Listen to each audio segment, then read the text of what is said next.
डिवाई-हॅकल-हंसागर equation हो सकता है, इसका ग्राफ दिया हो सकता है ये इक्वेशन आपको एमसीक्यू में पूछे। तो डिवाई-हॅकल-हंसागर इक्वेशन क्या बोलता है, lambda m is equal to lambda naught m minus ac half. तो इसके ऊपर भी आपको एमसीक्यू आ सकता है, ये इक्वेशन डिवाई-हॅकल-हंसागर इक्वेशन क्या है करके आपको पूछने के लिए। ये हो गया आपको कोलरोस लॉ। कोलरोस लॉ के बाद आता है आपका इलेक्ट्रोकेमिकल सेल। अब electrochemical cell, the cell in which chemical energy is convert into electrical energy is called as electrochemical cell. अब इसके ऊपर से क्या आ सकता है, तो इलेक्ट्रोकेमिकल सेल में आपको क्या है, सॉल्ट ब्रिज है। तो what is the salt bridge and what is its function, ये एक मार्क का क्वेश्चन आ सकता है। उसके बाद आगे चलते हैं, आगे आपको दिया हुआ है जैसे ये तो कोलरोस लॉ हो गया है ना, कोलरोस लॉ के बाद इलेक्ट्रोकेमिकल सेल हो गया। इलेक्ट्रोकेमिकल में सेल में सबसे पहले सॉल्ट ब्रिज है, इट्स फंक्शन। उसके बाद आता है आपका ई सेल वैल्यू, है ना, सॉल्ट ब्रिज और इट्स फंक्शन पहला पॉइंट हो गया। उसके बाद आता है आपका E cell value. E cell value निकालने का फॉर्मूला क्या होता है, E cell is equal to E cathode minus क्या हो जाएगा आपका ई एनोड। यदि स्टैंडर्ड वैल्यू बोलेगा तो क्या हो जाएगा, E naught cell is equal to E naught cathode minus E naught anode.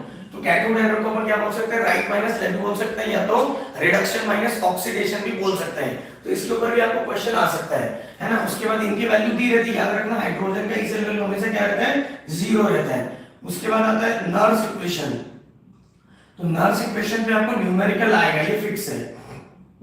अब नर्स इक्वेशन क्या बोलता है, तो नर्स इक्वेशन बोलता है E cell is equal to क्या हो जाएगा आपका E naught cell minus 0.0591 upon n log oxidation upon क्या हो जाएगा आपका रिडक्शन।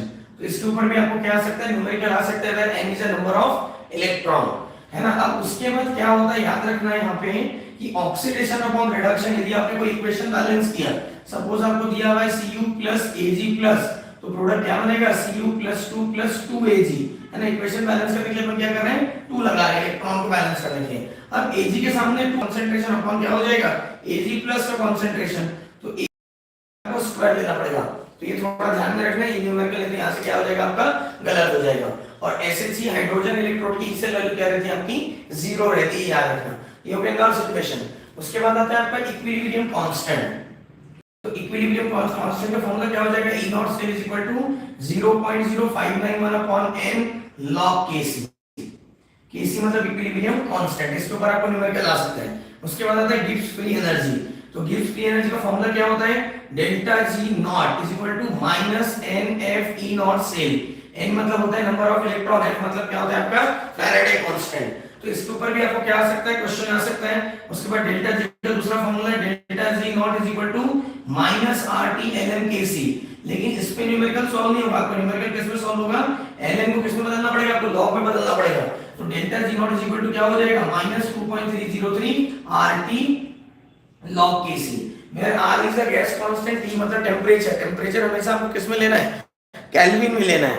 और उसका एक इंपॉर्टेंट पॉइंट ये है कि यहाँ पे आपको थोड़ा ध्यान में रखना है कि जो अपन R की वैल्यू यूज करें इनमें रहेगा। उसके बाद मेन एक इंपॉर्टेंट पॉइंट ये भी है कि जब अपन यहाँ पे ये तो हो गया, तो गिब्स फ्री एनर्जी के ऊपर आपको न्यूमेरिकल आ सकता है। डेल्टा G यदि नेगेटिव तो reaction spontaneous, delta G positive तो रिएक्शन क्या हो जाएगा आपका नॉन स्पॉन्टेनियस। तो this is about the electrochemical cell. तो इसके ऊपर आपको न्यूमेरिकल आने वाला है, क्योंकि इलेक्ट्रोकेमिस्ट्री का आपको 5 मार्क का क्वेश्चन रहेगा, है ना।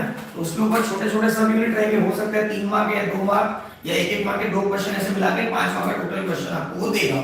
उसके बाद आता है आपका इलेक्ट्रोलिटिक सेल। अब इलेक्ट्रोलिटिक सेल में क्या होता है, तो इसको अपन क्या बोलते हैं, इलेक्ट्रोलिसिस। तो इसके ऊपर क्वेश्चन कैसे आता है वो अपन देखते हैं। तो इलेक्ट्रोलिसिस मतलब क्या हो जाएगा आपका, the cell in which electrical energy is converted into chemical energy, उसको अपन क्या बोलते हैं, इलेक्ट्रोलिटिक सेल।